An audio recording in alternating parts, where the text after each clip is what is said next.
ሰላም ጤና ይስጥልኝ ውድ ቤተሰቦቼ፣ ዛሬ በአዲስ ቪዲዮ መጥቻለሁ።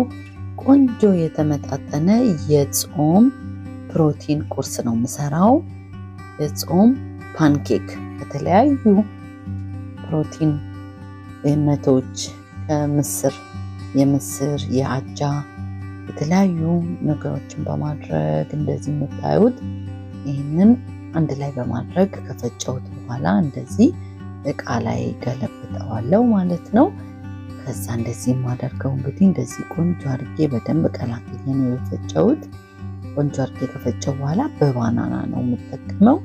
የጾም እንግዲህ ያለ እንቁላል ያለ ወተት ማለት ነው። በአልመንድ ሚልክ ነው የተጠቀምኩት። አንድ ባናና መጀመሪያ እንደዚህ በደንብ አድርጌ ጨፈላልቀዋለሁ። ካላችሁ ኦፕሽናል ነው። ስትሮበሪ ጣዕሙን ቆንጆ ያደርገዋል። እንደዚህ 2 ስትሮበሪ ከታትፌ እንደዚህ አንድ ላይ አድርጌ እንግዲህ በደንብ ስማሽ አድርጌ በደንብ ድቅቅ አድርጌ እንደዚህ በሹካ ደፍጠት አደርገዋለሁ።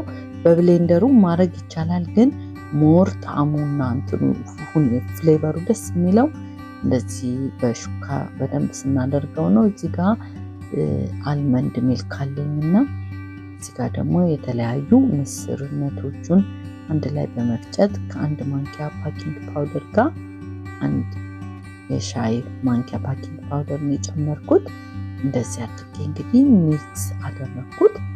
ደግሞ እንደዚህ ከቀላቀልኩት በኋላ የሰሊጥ ዘይት አለኝ። በሰሊጥ ዘይት እንደዚህ መጥበሻዬን አግዬ ላው ላይ በቃ ቁጭ አድርጌ እንደዚህ ሰፋ አደርገዋለሁ። እንደዚህ አድርጌ በመጋገር ቆንጆ የጾም ቁርስ በእውነቴን ነው የምላችሁ ከምነግራችሁ በላይ። እንደዚህ የምስርም እንደዚህ አለ እንዴ አሰራር ወጥ ብቻ ነው እንግዲህ እኛ የምናውቀው።